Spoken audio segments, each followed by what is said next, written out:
Hi guys, it's Angie with Fun Endeavors Tie-Dye Lab. Today let's make a gravity dyed burst.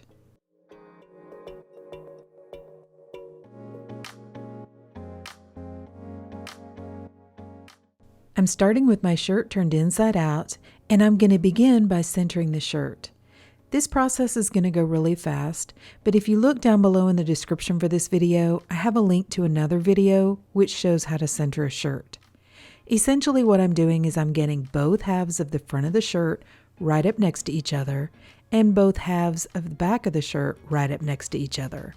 Then that way whenever I apply the dye or do anything to either the front or the back of the shirt, both halves of the back and both halves of the front are going to look more like each other. Using a washable marker and just a red Solo cup, I'm going to draw half of a circle on my shirt. I like to put my bursts and my designs a little bit higher on my shirt so I don't put them right in the middle. This one I put probably about level with the armpit of the shirt. Now I'm going to fan fold this line and I'm going to tie it with some kite string. I could tie it with sinew if I wanted some white definition lines, but I really want to just hold my design in place. I don't necessarily want to cause a definition line around my burst. I'm going to straighten the folds on either side of this initial line, and I'm going to tie with kite string as well. I'm not going to tie on the left side of my initial line very far down the shirt. I want to leave most of the shirt left untied so that it can be gravity dyed.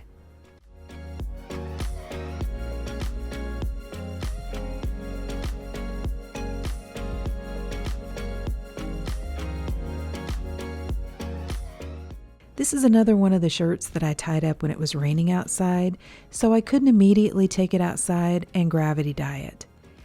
By the time I placed it aside and got back to it, it was completely dry. But it doesn't need to be. You can dye this design while it's still damp.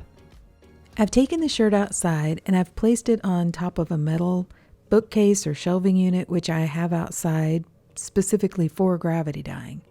I have the tied burst portion laying on top of my shelving unit and the gravity dyed portion hanging over the edge.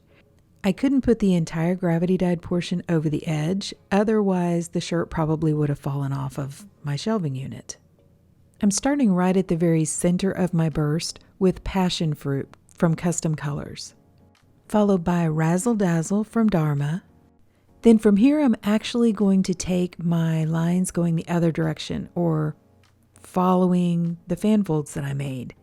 I'm going to use Sapphire Blue, Deep Purple, Eggplant, Deep Space, and then another line of Deep Purple, which are all Dharma colors.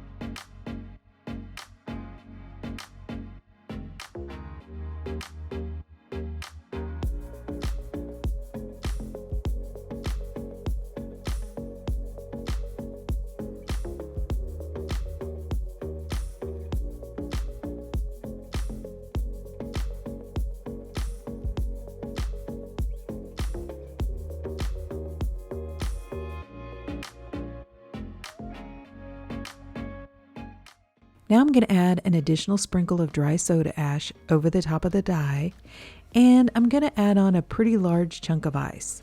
This is one that I made in a meal prep container, and I think the larger chunks of ice work better for me. That way I don't have to make any kind of an ice barrier, and because it gets really hot here in the summer, it takes a little longer for the ice to melt. I don't have to replace it quite as often. I've included some process photos so that you can see how the ice melted and how the dye moved down the shirt. After the first layer of ice melted, I came back and added another large chunk of ice, and after that one melted, I added one more larger chunk of ice.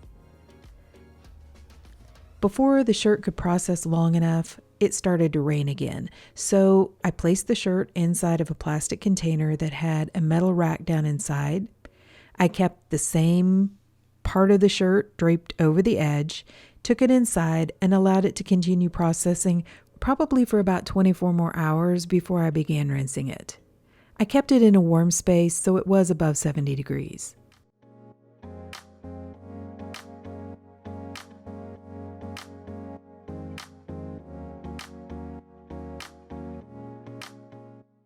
Then to rinse the shirt, I took it to my utility sink and I began rinsing it in cold water to rinse out the soda ash. I untied the shirt and warmed the water up to hot and continued rinsing in hot water to rinse out the excess dye that didn't bond with the fabric. Like normal, I went ahead and added some really hot water to my utility sink, a little bit of Blue Dawn dish detergent, and placed the shirt inside to soak. When the water cooled off, I changed it out and I continued that soaking process until my water was remaining almost clear. Then I put the shirt along with some Dharma's professional textile detergent into my washing machine and I washed it using a hot water cycle. Okay, so the shirt has been washed, dried, and ironed, and let's see what it looks like. Okay, so what do you guys think? I think this one turned out looking really cool. The only thing that I regret is that I didn't maybe move my design down just a little bit so that I gave it more space to travel up toward the top of the shirt.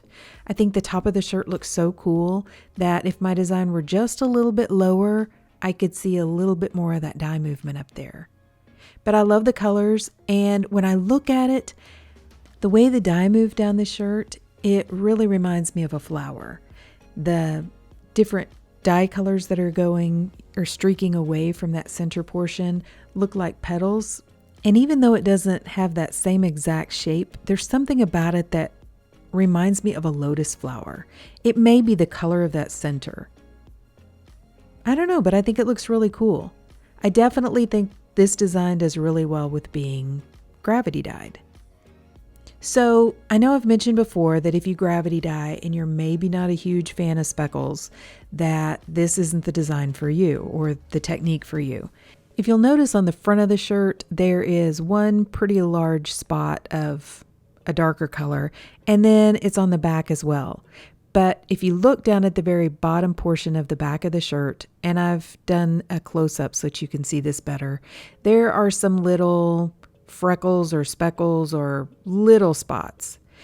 But I mean, it does happen because number one, I do these outside, so there's wind all the time where I live. And so I can't avoid the wind blowing the dye.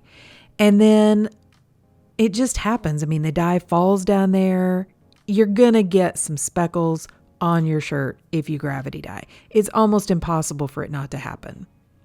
I personally don't think they look bad. Like on this shirt, it is on the back of the shirt, but I don't really think it's that noticeable. The larger pieces or the larger chunks that are on the front and the back, those are kind of part of the design. The ones on the back, the dye streaks away, and I think that's a cool effect. So I don't mind the speckles on the shirt. If you're somebody that hates speckles, gravity dye is probably not going to be for you. I mean, it's just almost impossible to avoid. But I love the dye movement on this shirt, and I like the colors together, and I think it looks really pretty. But what do you guys think? Please drop me some comments down below and let me know. And if you've enjoyed watching the video, I sure would appreciate it if you would like it, and if you'd subscribe to my YouTube channel. If you'll hit the bell, you'll receive a notification whenever I upload a new video. Thank you all for watching, and I hope you have a great day.